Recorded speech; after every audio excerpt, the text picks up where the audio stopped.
What it do? It's your boy, Silly Sil, and we back in here with another episode of Juicy the Legends. If you have not, please hit the like button. Please subscribe to the channel. Alright, gang, let me give a shout out to all my supporters, all my subscribers. Y'all keep on hitting the like button, man. Y'all keep on subscribing. Let me give a shout out to my player partner, man, So Creative TV, man. Y'all go tune in to my boy. If anybody out there that needs any kind of promotion, you got any kind of merchandise you need promoted, you want to do interviews for your music, hit the email. It's in the link down below. With that being said, let's get it. Alright, gang. So how many of y'all have been tuned in to the new show on Netflix entitled Dahmer? Now, Dahmer is a series based on a serial killer that was located in Milwaukee back in the 90s. Now, I heard about the story of Jeffrey Dahmer when I was a little boy. It's been in many Hollywood references to this character. Some people say that the movie, The Texas Chainsaw Massacre, is inspired by the crimes that Jeffrey Dahmer created.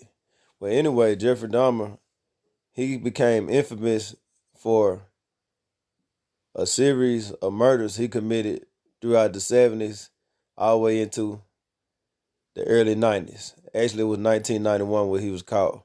But basically, Jeffrey was what you want to call a cannabis.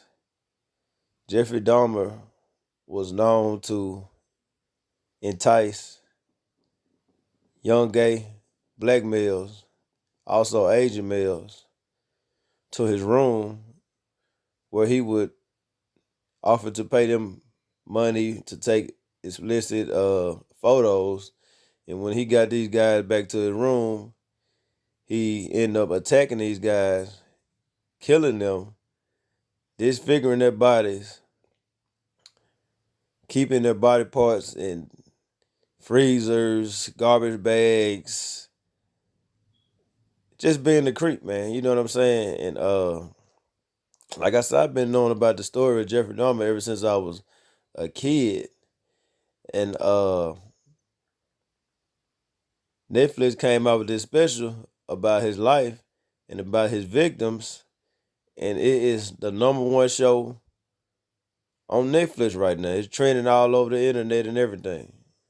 Now, of course, the series Dahmer is receiving a lot of backlash due to the fact that a lot of victims of Jeffrey Dahmer are not pleased to have to relive those horrific crimes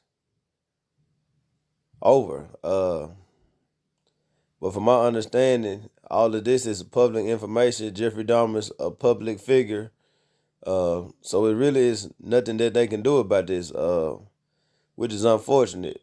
Now, Hollywood, they want to claim that the reason they're telling this story is to shed more light on the injustices of how Jeffrey was able to get away with these crimes. Now, like I was saying, one of the reasons that Jeffrey Dahmer was able to get away with these crimes is because he was committing them against homosexual people, and we already know how the United States of America feel about homosexuals.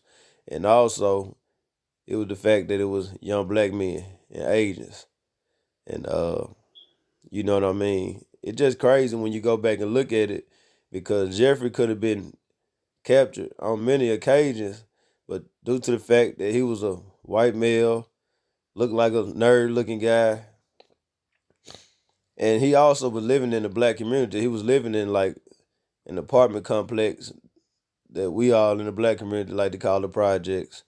He was living in an area similar to that, and he was getting away with these horrific crimes because of the people that he was committing the crimes against. The people didn't care about them.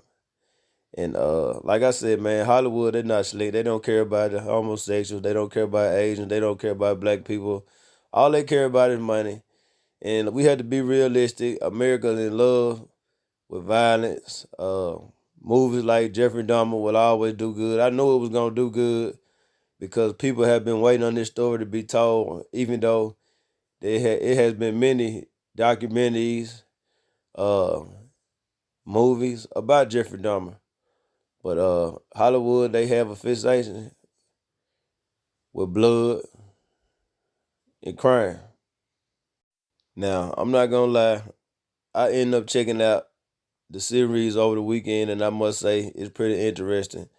Uh, you know what I mean? I don't know the people, the victims. I know that's may not seem right to say, but I'm being honest. I don't know the people, and you know what I mean. This is not the first time or the last time that people are gonna make movies based off real life events, and just from the point of the way the movie put together, it is a well put together movie or series, and it just give you a inside look on the mind of a person like Jeffrey Dahmer and how could he become such a monster and do such horrific things. You know what I mean? But how I feel about Jeffrey Dahmer, he was a sicko.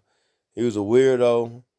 He reminds me of certain people that we have all known, people that we go to school with, people that's just super weird, people that are lows, people that just stay to themselves and just have weird behavior. Sometimes you have to look into these people. You don't want to judge people. But sometimes we right on the job with a Jeffrey Dahmer type of person. So, in my opinion, I give it two thumbs up. It is an interesting story. It is based on the true story. It is history. This did happen in our great state, great country of the United States. So, just like any other story, the story is going to be told. I'm not gonna lie. I'm into serial killer films, and I have a list of other films about serial killers that you might want to check out. One of the people that I had to look more into is this guy right here that you see in the clown picture. This guy goes by the name of John Wayne Gacy. He was also a serial killer uh, that got away with.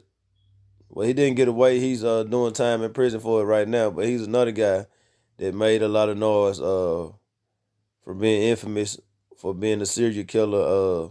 That John Wayne Gacy. Y'all need to go check out his documentary. I think that he's the inspiration behind some of the movies that we seen. We was coming up, the Attack of the Killer Clowns, and movies like it. It was inspired by him. This guy was a clown that would go around doing parties for little kids. All the while, he was a terrible guy. Y'all need to go check out. There's a movie on him as well.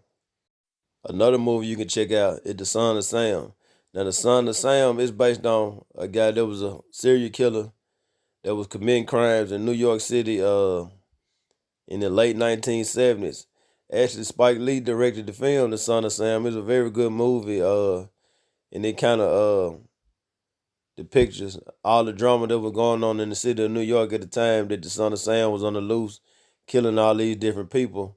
And quick story on him, when he was eventually caught, he claimed that a 9,000-year-old dog was telling him to go around and kill everybody, man. It's a sick, twisted story, man. Y'all got to go check that out. And again, the name of that movie is The Son of Sam. Another movie that you guys should check out is the movie called Bundy, and it's based on a serial killer that was I think Ted Bundy was based around either the late '60s or the '70s, and Ted Bundy was this guy that was a ladies' man. He used to get a lot of ladies to come hook up with him, and he would kill them. And he was looking for like a certain particular girl. I want to say all of his girls were either blondes or either brunettes. And man, he had been getting away with this for a while. He had killed several different young ladies, white women, young women, all in the same age. And he had like signature things that he would do that would eventually lead to his trail of people catching up with him.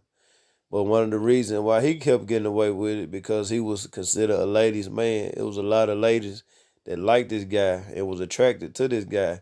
In fact, when he went to court, he was getting all type of letters and mail from different women, women coming down to the jailhouse, having sex with him. It was crazy, man. You know what I'm saying? The story of Ted Bundy. But they actually came out with a movie a few years ago where the guy that played on the High School Musical, I can't think of the guy's name. I think his name is Zach. He starred as Ted Bundy in his rendition of the movie, and I must say it was a pretty good movie. I think that movie is on Netflix as well.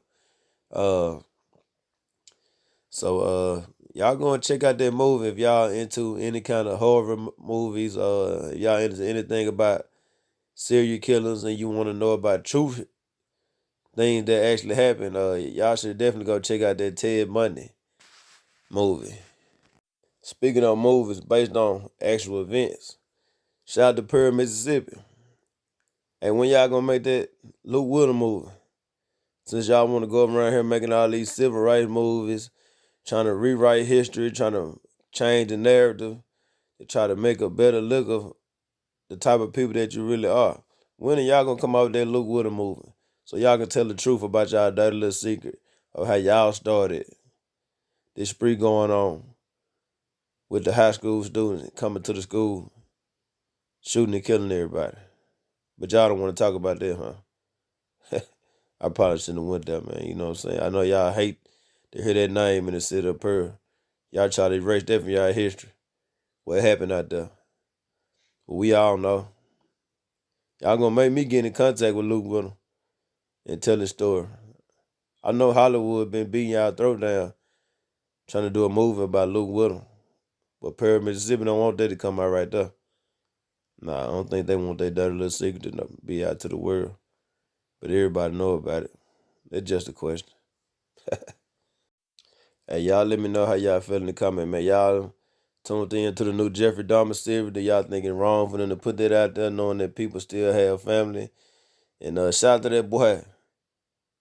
What's your name? Clay Edwards, man. That one right there for you that look with him, man.